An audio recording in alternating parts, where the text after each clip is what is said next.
people who are cynical about religious structures like to think of faith as the willingness to demolish your intellect in the service of superstition.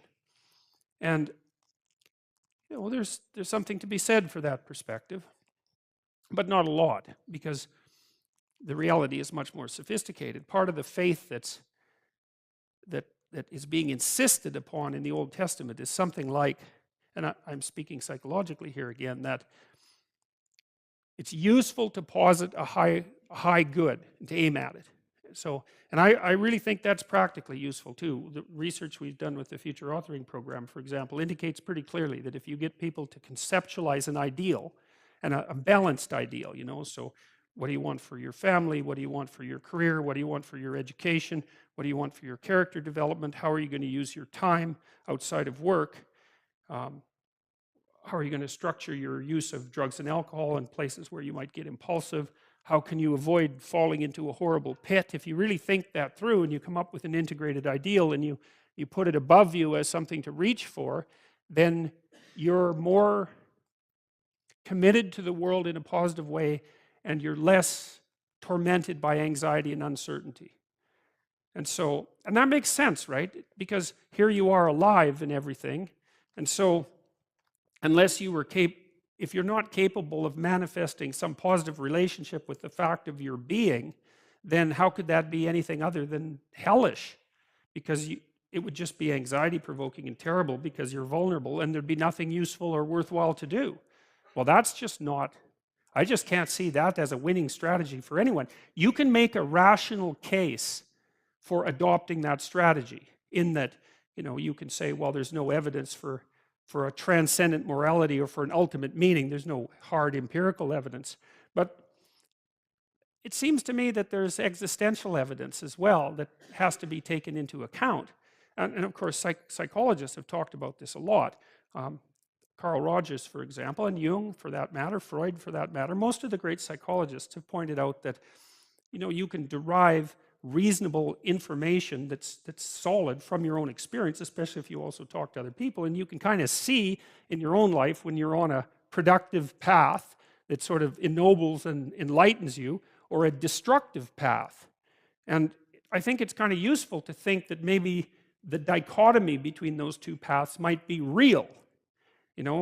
And because that also allows you to give credence to your intuitions about that sort of thing. But I don't think it's unreasonable to posit that since you're alive, adopting the highest possible regard for the fact that you're alive and that you're surrounded by other creatures that are alive, I just can't see how that can possibly be construed as a losing strategy. And so that's the first thing. So that's something like faith, right? It's faith. It's not only faith in your being, but it's faith in being as such. And the faith would be something like, if you could orient your being properly, then maybe that would orient you with being as such. And you never know. It might be true. There's no reason to assume that it wouldn't be true. Even if you just take a strict biological perspective on this and think about us as the product of 3.5 billion years of evolution, we have struggled over all those billions of years to be alive and to match ourselves with reality. And so, because one of the things I've often wondered is, life is definitely difficult. There's no doubt about that. And it's unfair, and there's inequality and all of those things. And people are subject to all sorts of terrible things. But I also wonder, if you weren't actively striving to make things worse, just how much better could they be? Because people are they're like houses that are divided amongst themselves. They're pointing in 6 different directions at the same time. They're working at cross purposes to themselves because of bitterness and resentment and unprocessed memories and childhood hatreds and unexamined assumptions, all sorts of things. And you just got to wonder if you could push that aside and orient yourself properly. And then the other thing that, of course, is stressed very heavily in the Old Testament, and of course that goes through the entire biblical corpus, is that it's not only enough to establish a positive relationship with being, which I think is the essential, it's a good description of faith. You have to make that decision, right? Because being is very ambivalent. And you can make the case that maybe it's something that should have never happened. But that doesn't seem to be productive to me. And faith seems to be, I'm going to act as if being is ultimately justifiable, and that if I partake in it properly, I will improve it rather than making it worse. So I think that's the statement of faith. And then what seems to go along with that is something like truth in conception and action.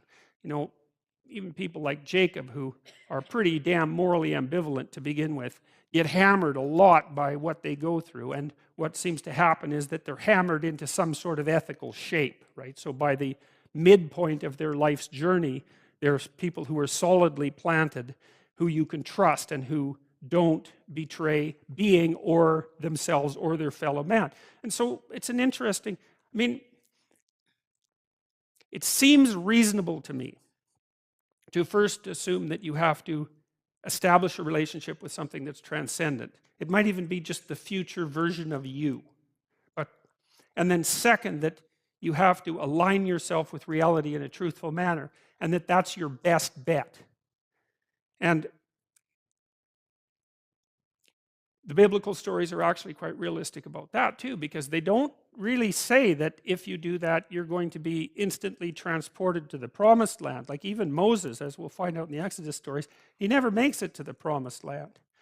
And so it's not like you're offered instantaneous final redemption if you move out forthrightly into the world, establish a faithful relationship with being, and attempt to conduct yourself with integrity. But it's your best bet, and it might be good enough. And even if it's not good enough, it's really preferable to the alternative, which seems to be something closely akin to hell, both personal and social.